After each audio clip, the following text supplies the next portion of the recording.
जाहिर हो गई है। वो अपने मंसूबा जो लेके चले थे वो पूरे नहीं कर पाए। 2011 में कांग्रेस ने इसे देश में लागू करने की कोशिश की। एससी, एसटी को और ओबीसी को मिला हुआ अधिकार छीन करके वोट बैंक की राजनीति के लिए औरों को देने का खेल किया। कांग्रेस ने इतने प्रयास ये जानते बूझते किए कि ये सब संविधान की मूल भावना के खिलाफ था, लेकिन कांग्रेस ने संविधान की परवाह नहीं की, बाबा साहब आंबेडकर की परवाह नहीं की। जब कर्नाटका की बीजेपी सरकार ने जब हमें मौका मिला तो हमने पहला काम किया, उन्होंने जो एससी, एसटी से छीन करके मुस्लिम कोटा निकाला था उसको हमने खत्म कर दिया। बाबा साहब ने दलित, पिछड़ों और आदिवासियों को दिया, कांग्रेस और इंडिया अलायंस वाले उसे मजहब के आधार पर मुसलमानों को देना चाहते थे।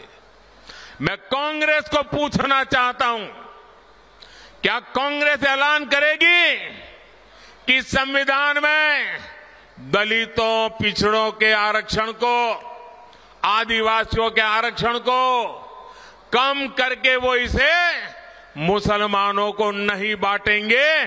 जरा वह देश की जनता को वादा करो। तो सीधे प्रधानमंत्री नरेंद्र मोदी ने सवाल पूछा है और यह भी पूछा है कि इस तरह का तुष्टीकरण आखिर क्यों किया जा रहा है। प्रधानमंत्री ने यह भी बताया कि कांग्रेस वोट बैंक के दलदल में फंसी हुई है। कांग्रेस के धन के सर्वे को लेकर प्रधानमंत्री ने राजस्थान से हमला बोलना शुरू किया और लगातार वो कांग्रेस पार्टी के घोषणा पत्र में की गई घोषणाओं को लेकर हमलावर हैं, जिसमें तुष्टीकरण की नीति अपनाई गई है। जैसे ही कांग्रेस का घोषणा पत्र सामने आया था, मुस्लिम लीग से क्या समानता है इस पर चर्चाएं हुई थी और अब प्रधानमंत्री नरेंद्र मोदी ने सीधे कांग्रेस से सवाल किया है कि कांग्रेस सच बोलने से आखिर क्यों डर रही है। अगर कांग्रेस की मंशा यही है तो फिर कांग्रेस पार्टी को बताना चाहिए।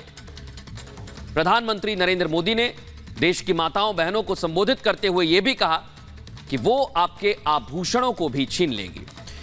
और हमारी सहयोगी अनेरी इस समय हमारे साथ लाइव जुड़ी हुई हैं। अनेरी का एक बार रुख करेंगे। अनेरी, एक के बाद एक हमले बोले जा रहे हैं, लेकिन इस समय विशेष तौर पर यह मुद्दा राजनीति का विषय बना हुआ है। कितना इससे फर्क पड़ रहा है, जरा बताइए दर्शकों को। जी हाँ, जिस तरह से हम देख रहे हैं प्रधानमंत्री मोदी के स्टेटमेंट के बाद अब जो है फिर से ओपोजिशन पार्टी AIMIM के फ्लोर लीडर अकबरुद्दीन ओवैसी ने फिर एक बार प्रधानमंत्री पे अटैक करते हुए ये कहा है कि क्या देश के कई नेता, चाहे वो फारूक अब्दुल्ला हो या फिर कोई और हो, अनेरी हम उस खबर की बात भी करेंगे जो अकबरुद्दीन ने कहा है, लेकिन इसी के साथ हम ये भी समझना चाहेंगे कि कर्नाटक सरकार जो बड़ा फैसला ले रही है कि ओबीसी कोटे के तहत मुस्लिमों को आरक्षण दिया जाएगा, ये वहां के लोगों पर कितना प्रभाव डालने वाला होगा?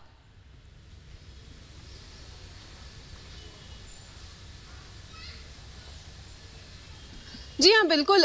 कर्नाटक सरकार की ये जो डिसीजन है वो बिल्कुल ही इलेक्शन के टाइम पे जो आ रही है उसके ऊपर हम देख रहे हैं कि कई तरह के पॉलिटिकल स्टेटमेंट्स भी आ रहे हैं, लेकिन अब जो है मुसलमानों को आरक्षण की बात की जा रही है या फिर चाहे वो ओबीसी की बात हो। लेकिन इस वक्त जैसे कि हम देख रहे हैं कि पॉलिटिक्स जो है वो कर्नाटक में बहुत तेज़ी से बढ़ रही है। हालांकि 26 तारीख को जो है वो कर्नाटक में चुनाव भी होने हैं। बिल्कुल, चुनाव होने हैं और ऐसे में लगातार जो फैसले लिए जा रहे हैं कहीं ना कहीं वहां की जनता को प्रभावित भी करेंगे। अनेरी हमारे साथ जुड़ी हुई है जो बता रही है कि आखिरकार किस तरीके से कर्नाटक सरकार ने जो फैसला लिया है वहां से लोग कहीं ना कहीं इससे प्रभावित होंगे। अनेरी, बहुत शुक्रिया आपका तमाम जानकारी के लिए। और इसी भी लता से गले मिलने पर एसआई पर एक्शन हुआ है। हैदराबाद में जनसभा के दौरान गले मिली थी डीसीपी ने एसआई उमा देवी को निलंबन किया है। ये बड़ी खबर आपको बता रहे हैं। और माधवी लता से मिलने पर एसआई पर एक्शन हुआ है। एसआई को निलंबित कर दिया गया है। फैसला लिया है डीसीपी ने एसआई उमा देवी के निलंबन का।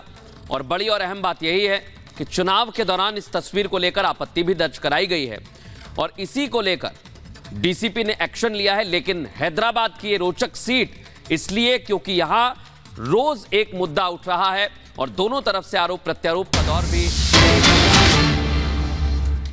और इसी बीच एक और बड़ी खबर आपको बता दें, पीएम के बयान पर बोले हैं एआईएमआईएम विधायक अकबरुद्दीन ओवैसी, क्या हर मुसलमान घुसपैठिया है?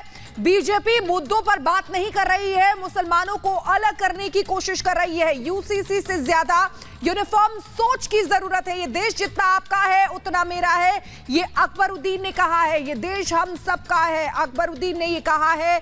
बीजेपी मुद्दों पर बात नहीं कर रही है, टिप्पणी की है। प्रधानमंत्री नरेंद्र मोदी जो बोल रहे थे उसको लेकर बोला है। क्या कहते हैं? ज्यादा बच्चे पैदा करने वाले मुसलमान, घुसपैठी मुसलमान। अरे आप बताओ, ज्यादा बच्चों का जवाब तो कल दे दिया। घुसपैठी का मतलब क्या है?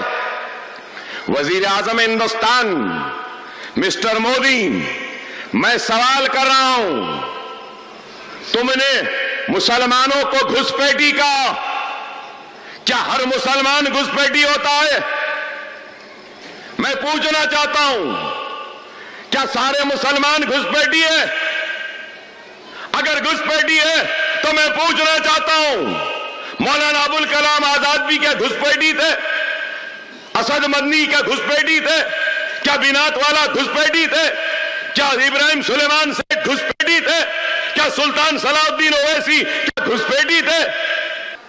आप बताओ, कैसा जहन है, कैसी इनकी सोच है कि बस 20 करोड़ मुसलमानों को अलग कर दो, थलग कर दो।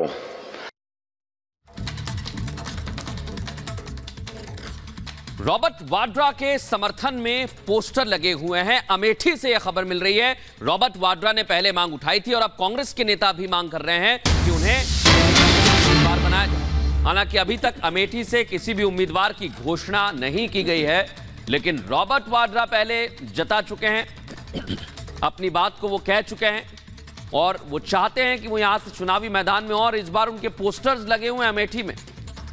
ये जो पोस्टर लगाए गए हैं कांग्रेस कार्यकर्ताओं की तरफ से, वो हम आपको दिखा रहे हैं, जिसमें लिखा है रॉबर्ट वाड्रा अब की बार।